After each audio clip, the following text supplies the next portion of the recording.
जिल्हाध्यक्ष आदरणीय जळकेकर महाराज, शिवसेनेचे जिल्हाध्यक्ष आदरणीय रावसाहेब पाटील, मंचावर उपस्थित असलेले आरपीआयचे सर्व सन्माननीय नेते, मनसेचे सर्व सन्माननीय पदाधिकारी, महायुतीचे सर्व सन्माननीय लोकप्रतिनिधी पदाधिकारी, सन्माननीय व्यासपीठ आणि एवढ्या रणरणत्या उन्हामध्ये मोठ्या संख्येने उपस्थित असलेले सर्व मतदार बंधू भगिनी आणि मातांनो, खरं म्हणजे साहेबांची सभेची वेळ 1:15 होती आणि साहेब राईट टाइम 1:15 व्यासपीठावर आले। त्याबद्दल मी आपल्या सगळ्यांच्या वतीने पहिल्यांदा साहेबांचे मनापासून आभार मानतो। साहेब, आज आमच्याकडे किमान 43 ते 45 डिग्री सेल्सिअस पर्यंत टेम्परेचर आहे। जेव्हा आपली वेळ आली तेव्हा असं वाटत होतं की ही सभेचं स्टेज हे भरेल की नाही अशी आम्हाला सगळ्यांना चिंता होती, परंतु आपलं नाव सांगितल्याबरोबर एवढ्या मोठ्या संख्येने हा मतदार बांधव, आपले पदाधिकारी या ठिकाणी उपस्थित राहिले, त्याबद्दल सर्व मतदार बांधवांचे मी मनापासून या ठिकाणी आभार मानतो। बांधवांनो, आज संपूर्ण जळगाव लोकसभा मतदारसंघ, जळगाव जिल्हा आणि महाराष्ट्रामध्ये प्रचाराची रणधुमाळी चालू आहे। आज मला आपल्या सगळ्यांच्या वतीने आज या ठिकाणी उपस्थित असलेले माननीय उपमुख्यमंत्री महोदयांना आपल्या या विधानसभेच्या वतीने आश्वस्त करायचं आहे की हा जळगाव लोकसभा मतदारसंघ हा महायुतीचा मतदारसंघ आहे। या मतदारसंघाने गेल्या 25-30 वर्षापासून महायुतीचे खासदार म्हणून या ठिकाणी निवडून दिलेले आहेत, पण मला अभिमानाने याच्यासाठी सांगावंसं वाटतं की या जळगाव लोकसभा मतदारसंघामध्ये सगळ्यात जास्त मताधिक्य कोणी दिलं असेल तर त्या या माझ्या पाचोरा भडगाव मतदारसंघाने दिलं। त्याबद्दल मी या मतदारसंघाचे आभार मानेल। साहेब, मागच्या वर्षी 75,000चं मताधिक्य होतं, पण मला यावेळेस खात्री आहे की आम्हीच आमचं रेकॉर्ड ब्रेक केलेलं आहे। आजपर्यंत जो आमचा आलेख आहे तो वाढताय आणि आता येणाऱ्या या लोकसभा निवडणुकीमध्ये आम्ही आमचं रेकॉर्ड ब्रेक करून 75,000चं मताधिक्य हे 1 लाखापर्यंत पोहोचू अशा पद्धतीची हमी साहेब आम्ही आपल्या या मतदारसंघाच्या वतीने देतो। साहेब, हा मतदारसंघ भावनेवर चालणारा नाही आहे, हा मतदारसंघ विकास कामांकडे चालणारा हा मतदारसंघ आहे, विकास कामं करणाऱ्यांच्या पाठीशी राहणारा हा मतदारसंघ आहे। आणि म्हणून साहेब, मी या सर्व मतदारसंघाच्या वतीने पहिल्यांदा तर आपल्या मनापासून आभार मानेल की आपण मागच्या टर्मला मुख्यमंत्री होतात। साहेब, मुख्यमंत्री असताना या मतदारसंघासाठी ज्या पद्धतीचा निधी आपण दिला आणि आता या 2.5 वर्षापासून आताचे मुख्यमंत्री आदरणीय एकनाथ शिंदे साहेबांनी ज्या पद्धतीचा निधी दिला, साहेब मला अभिमान वाटतो की या मतदारसंघामध्ये माझं तर विकासाबद्दल कौतुक होतच आहे, पण माझ्या बरोबर तुमचं आणि माननीय मुख्यमंत्री महोदयांचं देखील या मतदारसंघामध्ये कौतुक होत आहे। साहेब, इतके कामं दिले, इथं रस्त्यांची कामं झाली, इथं पाण्याची कामं झाली, वेगवेगळ्या विकासाची कामं साहेब या ठिकाणी झालेली आहेत। माझा शहर आणि मतदारसंघ या जळगाव जिल्ह्यामध्ये सर्वोत्कृष्ट मतदारसंघ म्हणून विकास कामांमध्ये ओळखला जातो, अशा पद्धतीचं चित्र साहेब या मतदारसंघामध्ये आहे। आणि म्हणून याला जबाबदार माझ्या बरोबर खऱ्या अर्थाने तुम्ही आणि मुख्यमंत्री महोदय आहेत।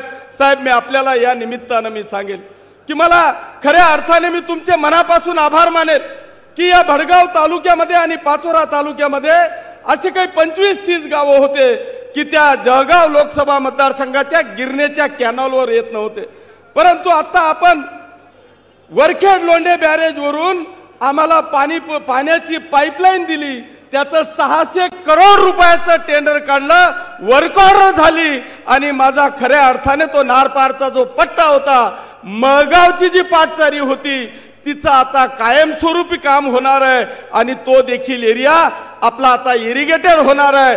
त्याच्यामुळे भडगाव तालुक्याच्या वतीने मी माननीय उपमुख्यमंत्री महोदयांचे या ठिकाणी आभार मानतो। साहेब, एक दुसरा विषय की आमचा गिरणा डॅम वरून पाचोरा, भडगाव, चाळीसगाव, जळगाव लोकसभा मतदारसंघासाठी गेल्या 35-40 वर्षापूर्वीचा जुना कॅनॉल आहे।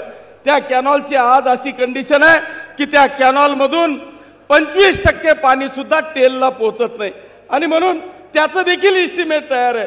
साहेब माझी हात जोडून आपल्याला विनंती आहे की ते कॅनॉलचं काम जर का झालं तर खऱ्या अर्थाने माझा पाचोरा आणि भडगाव तालुका हा 100% इरिगेटेड होणार आहे आणि म्हणून आपण त्याच्यासाठी या ठिकाणी द्यावं।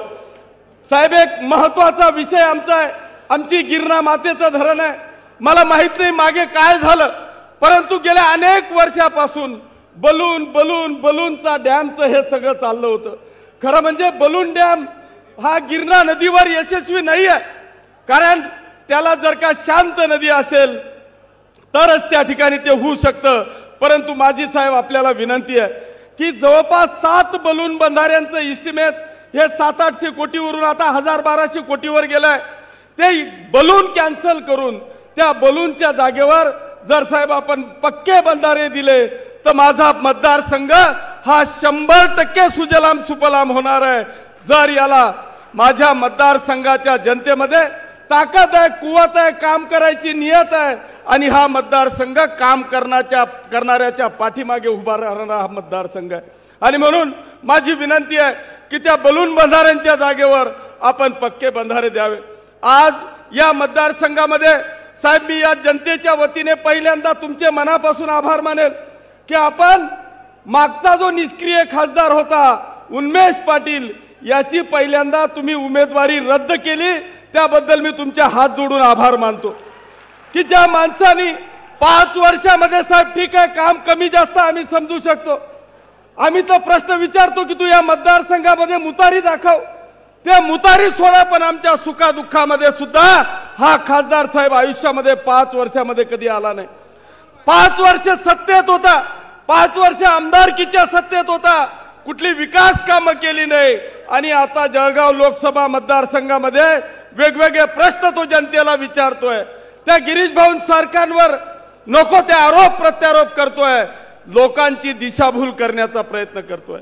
आज बांधवांनो मला सांगायचंय हा काय चाटा मारतोय, याच्या मनामध्ये एक खोड आहे। हा मतदारसंघ बांधवांनो महायुतीच्या पाठीशी आहे, जनता महायुतीच्या पाठीशी आहे। हा एकच प्रश्न पाहतोय तो म्हणजे कापसाचा। माननीय उपमुख्यमंत्री महोदय मला अभिमान आहे आपल्या या युतीच्या सरकारचा, माननीय मुख्यमंत्री माननीय उपमुख्यमंत्री महोदयांचा की हे दोघे सरकारचे मंत्री महोदय आपले या महाराष्ट्रातल्या शेतकऱ्यांना वाऱ्यावर सोडणारे लोक नाहीत।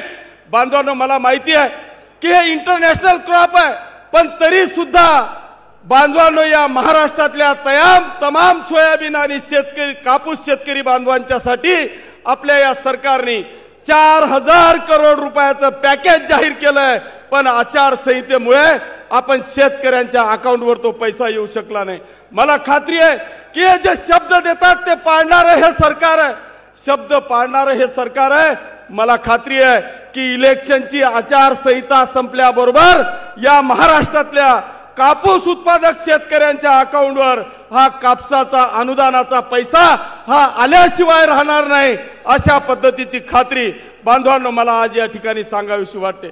मी या पाचोरा आणि भडगाव तालुक्यातील तमाम मतदार बंधू भगिनींना या निमित्तानं विनंती करायची आहे की इलेक्शन बांधवांनो हे गल्लीचं नाहीये, हे दिल्लीचं इलेक्शन आहे।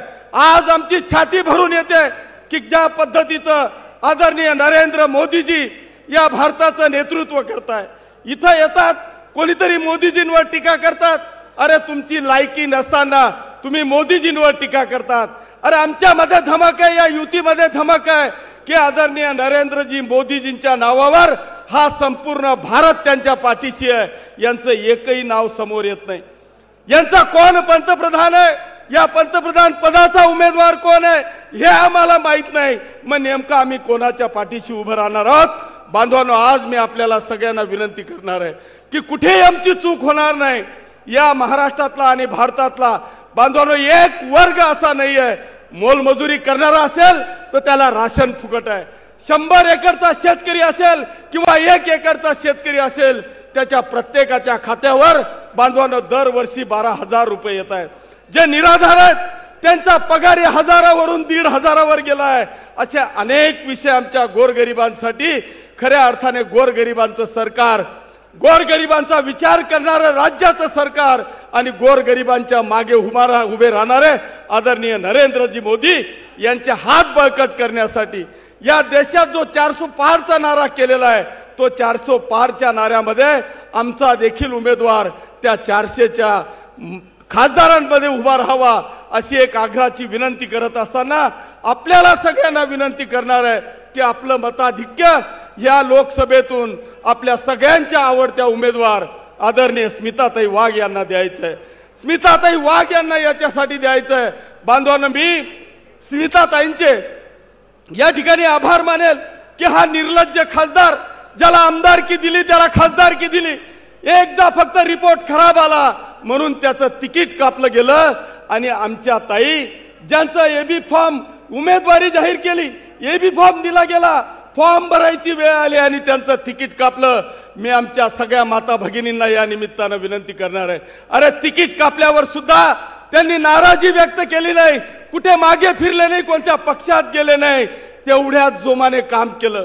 नुसतं ते काम करणं सोडा, बांधवांनो, परमेश्वराने त्यांच्यावर घाला घातला, या वयामध्ये त्यांचा धनी हा त्यांच्या नशिबातून काढून घेतला। मी इथे उपस्थित असलेल्या सगळ्या माता भगिनी आणि बांधवांना विनंती करणार आहे की आपली ही बहीण आहे, या मातांना विनंती करणार आहे, ही तुमची मुलगी आहे, तुमची बहीण आहे, तुमची लेक आहे। आपल्याला सगळ्यांना, आपल्या ताईला, आपल्या भगिनीला, आपल्या लेकीला या लोकसभेच्या तख्तावर खासदार म्हणून प्रचंड अशा मताधिक्याने पाठवायचं आहे, अशा पद्धतीची विनंती बांधवांनो मी आपल्याला या निमित्तानं करतोय। मी जास्त वेळ घेणार नाही, ऊन खूप तापतंय, लोक प्रचंड यायचे राहिलेत आणि आपल्याला आपल्या सगळ्यांचे आवडते उपमुख्यमंत्री आदरणीय देवेंद्रजी फडणवीस साहेबांना ऐकायचं आहे। मी आपल्याला पुन्हा एकदा विनंती करतो की आज संपूर्ण महाराष्ट्राचा आणि देशाचा मतदानाचा टक्का घटतोय। बांधवांनो, मतदान तर करायचंच आहे, पण मतदानासाठी बाहेर पडण्यासाठी सुद्धा आपल्याला प्रत्येकाला जाणीव करून जास्तीत जास्त मताचा टक्का हा कसा वाढवता येईल याचा देखील प्रयत्न करावा, अशा पद्धतीची विनंती करतो आणि थांबतो। धन्यवाद। जय हिंद, जय महाराष्ट्र, जय श्रीराम।